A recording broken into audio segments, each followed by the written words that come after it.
Hey everyone, and welcome back to our new town, which after running a poll a while ago, we're going to call Fitzgerald after the ship Edmund Fitzgerald, of course, which in real life made its last stop in the town of Superior. So congratulations to the winner who selected this name. With that out of the way, we're going to start today's build, which is going to be inspired by one of Superior's most iconic industries, which is the Fraser Shipyards. Because this place has such an interesting layout, with the dry docks kind of at a sharp angle over here, right at the end of the inlet, we're going to build this thing fairly closely, making a few adjustments for our slightly different context. I started by outlining the docks with this pavement road. I didn't touch the dry dock portion yet because that's going to take a little bit more maneuvering in order to fit everything into the more cramped location. So I just covered the non-dry dock portions of the dock, and I also drew out a border road on the inland portion of the facility. I found that outlining a dock with a road in this way has a couple of benefits.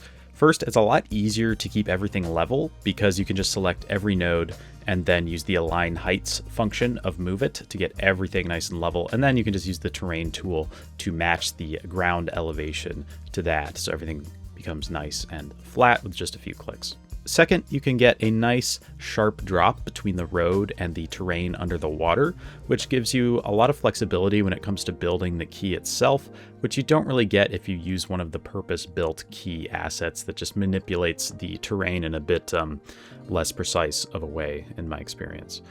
And then there's another thing, which is that you can connect all of this up to the road network, so it kind of does double duty as both a border for the physical paved part of the facility, and also can be used by vehicles, which is nice to have that function built in and ready to go. To build the key structure itself, I used this retaining wall that I think has kind of a nice industrial look. I don't know exactly what this kind of structure is usually supposed to look like, but I think that this will do the trick. And then I used some grass props to fill in the gap between the wall and the road, because in Superior there does seem to be a bit of overgrowth or grass, or maybe it's just like moss or algae or something. I'm not sure exactly what it is.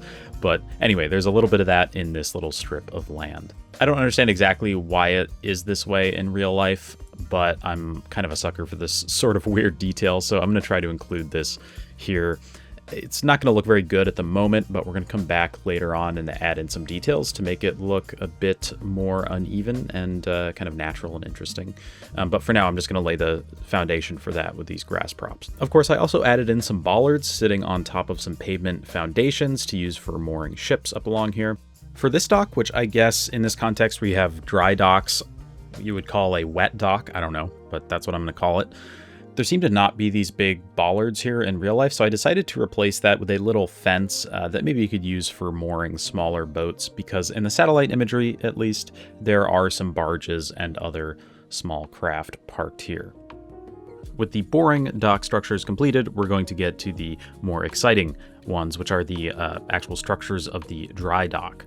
I used these classic assets just like the last time I built a shipyard on my previous series, and I lined them up by turning on grid snapping in Move It, which is kind of a handy feature to make sure that everything is aligned. But I realized that because lake freighters tend to be quite a bit skinnier than your standard ocean-going vessel, at least that's my understanding, so I had to turn these into POs in order to squeeze them down to size and look a little bit less oversized in this small area. Of course, turning these into POs creates a little bit of a problem in that it allows all this terrain and water to clip through, which is not really what we want, because I knew that I wanted to have one of the dry docks be flooded and have one of them be dry, and we're going to have a ship in it, which we're going to put down later. So for this first one, which is going to be the dry dock, I tried to solve that first by placing a small key asset, clipping it into whatever this thing is called, the gate that keeps the water out. And then I used a clipping network to get rid of the terrain that is sticking up through the main structure of the dry dock. Weirdly, this did get rid of like the bulk of the water, but it still allowed a sheen to cover up the top. Even after I sucked it out with these vanilla water pumps, it would pull out the water and then it would just immediately reflood as soon as I deleted them. So to fix that, I used terraforming networks instead of the clipping network, which I guess physically moves the terrain down instead of just making it invisible, which I guess the clipping network does. I don't understand exactly how it works, but suffice it to say that the terraforming networks do work properly for this application.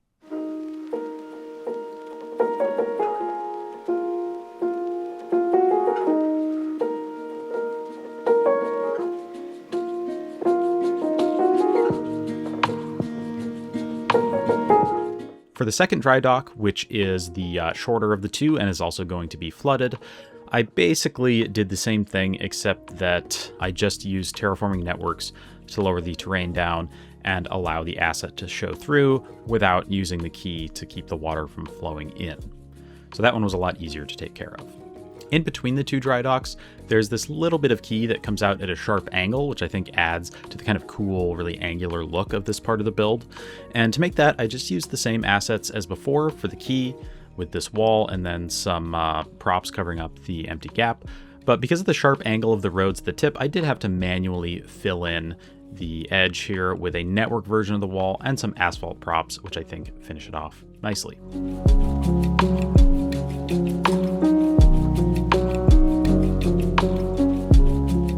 Then I went ahead and just copied that over to the other side of the flooded dry dock to angle all the way down to the end of the inlet.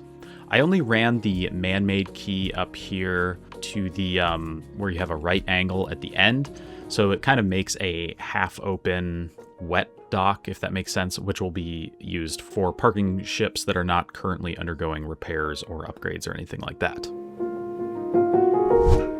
So now that we have this kind of satisfying blank area to work in, we're going to get started putting together the facility buildings. I wanted to start with the biggest one, which I'm going to assume is where they fabricate all the big parts and stuff for these ships. I don't think they actually build big lake freighters here anymore in real life. To my understanding, they do repairs and upgrades and that sort of thing. So I don't think we're going to have the kinds of absolutely massive ship parts that you might see at a big shipyard, or I imagine that you would at least. But I figured that they'd still need to make some relatively large parts in here for replacements or upgrades or whatever. And in real life, there's also a company housed here that makes smaller boats. So I'm going to try to hint at that kind of activity as well. I took the layout of the main building in real life and built something fairly close using a few different warehouse buildings. I did kind of rotate the whole thing 90 degrees just so that you have the main door where all the large parts are coming out, pointing more toward the staging area that we're going to build later, and the two dry docks. I don't know if that's necessarily realistic or if it really makes a difference at all, but I think it's going to look cool, and it also helps to differentiate this place just a little bit from real life, because overall it is going to look fairly similar, so I'd like to make a few changes here and there where I can. So that main door that I mentioned is over here along the side of this warehouse building, and then I lined that up with this big gantry crane, just like they have in real life, which I did change the color of because I thought the default yellow was a bit much for this context, and also I've placed that asset down a few times in the previous industrial area build, so I just wanted to switch it up a little bit. So just delivered out of this facility is a brand new boat, which would have been built by that smaller company that I mentioned. And so that thing has been plonked down on a trailer and is ready to be driven off somewhere. I don't know if it's like the sort of thing where they would drive it off far away for a delivery somewhere else along the lake, or on a different lake potentially even, or if they just need to just literally move it over to the water nearby. But either way, I thought it looked cool to have it sitting here on a trailer ready to head out. To flesh out the structure a bit more, I added in some miscellaneous sheds along the outside next to the crane, pretty much taken from real life, and also in addition to the smaller warehouse over here. And then finally a little vestibule kind of thing out to the side of the main building with some more sheds attached to that as well. And I'm thinking this would be probably where materials would be delivered or removed if they have like scrap material or whatever. They could have it shipped out through these doors. The functionality for this thing is a little bit weird because I do think there's actually a Drydock factory building that comes with the Industries DLC, but I don't think that there's really a replacement for that would fit into this facility. And obviously I'm not going to put down the asset itself because it would be ridiculous to have like a vanilla Drydock next to all this stuff that's at a totally different scale. So instead of that, I'm just going to do the usual sort of thing where I kind of try to replicate some degree of functionality using a few different things. So I have some industrial blocks where I limited the traffic to the kinds of trucks that I thought might come and go from this facility, so different kinds of trailers and dump trucks to hold scrap material or whatever. Plus a couple of smaller vehicles like delivery vans and that kind of stuff as well. We also have these 2 warehouse buildings that are part of the main facility that aren't POs, so they just retain their functionality. I'm going to have one store ore, and one store oil, which maybe doesn't make too much sense to have stored in a building like this, but I think it will generate traffic of like tanker trucks and stuff like that, which I think looks realistic enough, I suppose. So that's just mostly there to generate traffic. Hopefully some of that traffic will generate and start driving around the facility while we detail it up.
Near the big building in real life, you have this interesting spot. I'm not sure exactly what this is for, but I'm going to interpret this as kind of a staging area for fabricated parts alongside more kind of raw materials as well. To make it, I reused some techniques from the main port build, which feels like a long time ago at this point, including using this barge prop for a large metal surface. I did darken it a bit and then flatten out the sides just so I could kind of use it in a modular fashion like this, and then just used a few more copies to flesh that out. It did this weird thing where when I rotate them with PO, it like changed the color, it darkened it, and it was very weird. I've never had that happen before. So I had to use them in the same orientation, even though you kind of get this tiling look with the textures, which doesn't look very good, but I think it looks better than having no control over the color. I outlined the rest of the surface using this awning prop, which I used for the first time. I used the project function in PO, which kind of basically flattens it and projects it onto the surface underneath, which is a really cool feature. It almost like turns it into a decal sort of. But yeah, that seems like a pretty useful technique, so I'll probably be using that more in the future.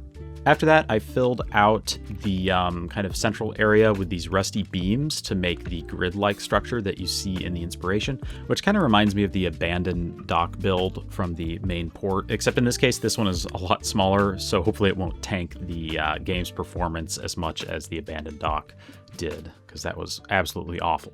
I did have this weird issue, though, where these axes that PO shows remained on the screen even after I closed the tool. Which was very weird, and it kind of scared me. That I thought like it might get stuck there even after reloading, but thankfully I reloaded the game and it was gone. So I have no idea why that happened, and hopefully it doesn't happen again, because I hate having to reload the game.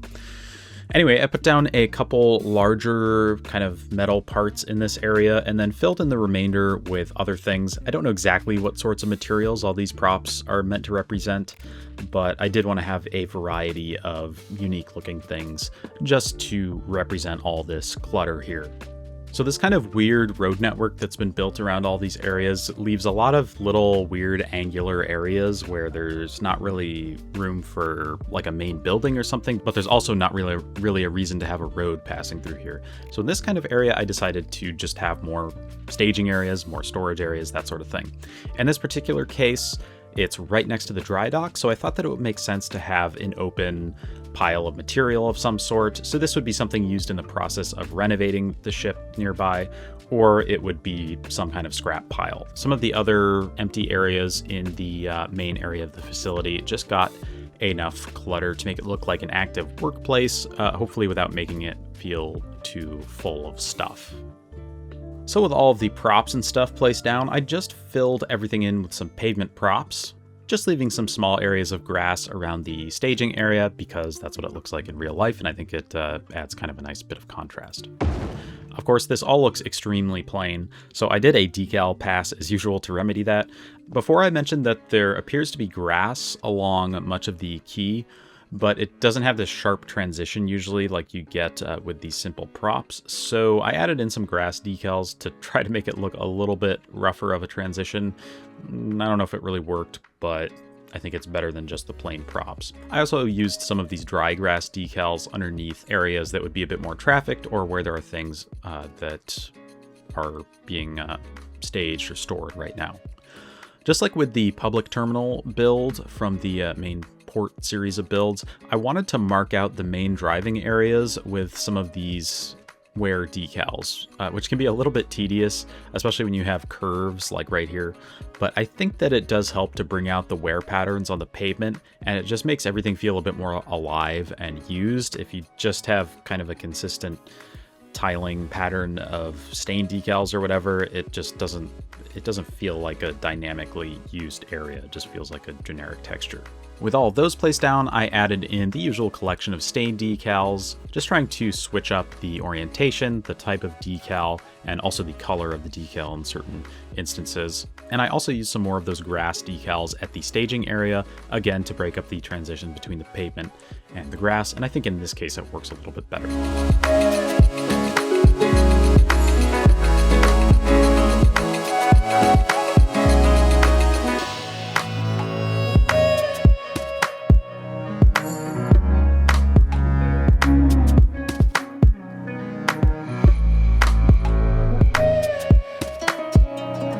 For this other smaller half of the facility across the wet dock, many of the details are going to be quite similar, but instead of having a big fabrication building, we're going to have a few smaller buildings, with the first of them being the main office. I didn't have a ready-made asset that really looked quite like I was imagining, so I decided to kit bash one together using the roof from this warehouse and then clipping in a couple of these nice generic office buildings underneath. I did mirror one of them so it doesn't look quite as much of a copy and paste job, even though that's exactly what it is.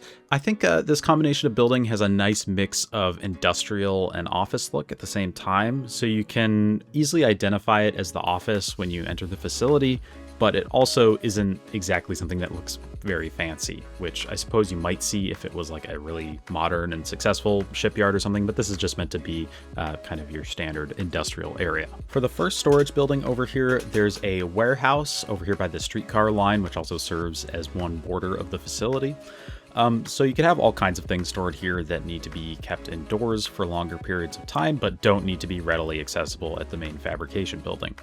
I detailed this up in a similar fashion to the main building from before, with a little extension to one side and some employee parking on either side of that. In the remaining area, we have a material storage yard, which is going to be quite similar in design to the staging area from before with this metal grid, except in this case, instead of a smaller number of large objects, we're going to be populating it with a larger number of smaller props that could hopefully pass for shipbuilding materials.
keep everything from feeling too cramped, I added in a little empty area over here where you could imagine that maybe some things have been stored long term, but were recently cleared out. So you have this sort of messy, worn down area, which I basically made by just mashing together a bunch of random decals and hoping that it looked cool. I actually really like how this came out. I think it turns out to be one of the nicest, most filmable things in the cinematics, which is probably not important, but it feels important to me because I like to make pretty pictures in this game. To finish off the materials that we have stored here, there are just a couple more spots. So you have a nice big pile of stuff here along with some more miscellaneous materials. Then finally, there's this last area, which is kind of in a weird spot because it's right next to the entrance, right next to the track, but it's not like too big of a space. We can't really have another staging yard or anything like that. So I ended up just putting down a bunch of beams. They look quite bad here, but I did come back off camera and adjust them a little bit to make them look more reasonable. And then there's also this interesting kind of weird storage cul-de-sac almost, which is a little detail I noticed in the real shipyard. And I just thought that was kind of funny in a weird way. So I decided to replicate that here with this pavement road and a couple of decals and then a couple of props of stuff stored here. And of course, when I fill in this area with pavement, I'll leave a little area of grass around that so you can still make out the cul-de-sac.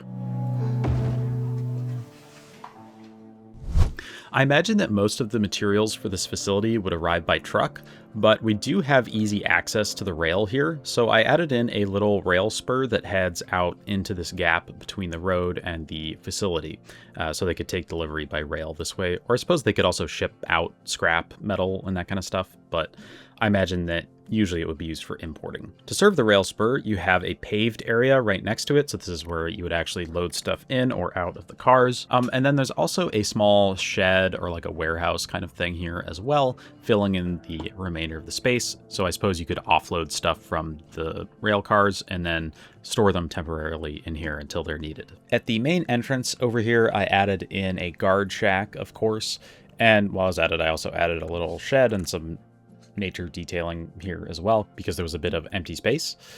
And then to start on the exterior of the facility, of course we're going to have a security fence as well with some barbed wire on top. I mostly used IMT on the pavement road that forms the border of the facility, which is another reason that this is a nice technique for this kind of build. And then there were a few gaps here and there where the position of the fence changed, so I just used the network version to fill those out. So for the gates for the entrance, it's a little bit hard because the props that I wanted to use were terrain conforming, so I can't turn them into POs to fit them to shape or lower them into the ground to make them shorter. So I had to use this trick where you can size it up or down just as a normal prop. And because it's terrain conforming, it does this weird thing where it changes the proportions almost. It makes it shorter. So that way I can do that and fit it into place, even if it does distort the asset a little bit. I don't think it's that noticeable, to be honest. So along the newly created fence, we have this little bit of green space. In real life, this spot is just a little bit overgrown and it's quite skinny, and they use the remaining space, it looks like, for storage. Our area is quite a bit bigger, so I'm going to lean more into that overgrowth and use that as a sort of buffer between the facility and the residential area nearby. I used the usual technique using a few layers of shrubs and grasses to get a nice little taper, and then I also added a few clusters of trees, and then in the remaining empty areas, some decals with some kind of more wet grass decals, for lack of a better term, around the grass, and then some dry grass decals where there's going to be more active storage. Before getting to the stuff that's actually stored here, we have to tackle this much larger area over here, which I'm going to fill in with the forest brush, and then use the same technique with the grass and shrub props and the decals. It's not the most beautiful thing that's ever been created, but I think that it'll improve quite a bit once we start plopping down some clutter, which we're going to do right now.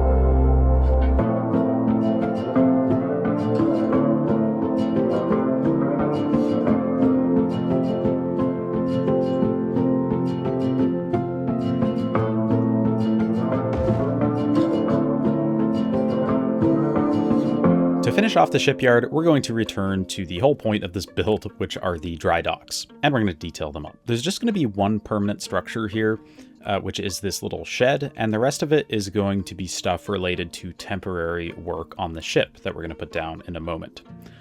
So we have some containers, I guess, for scraps and that sort of thing, a shipping container for storing stuff, and also a pile of scrap, which for some reason didn't make it into one of the nearby containers. And then there's some other miscellaneous materials as well.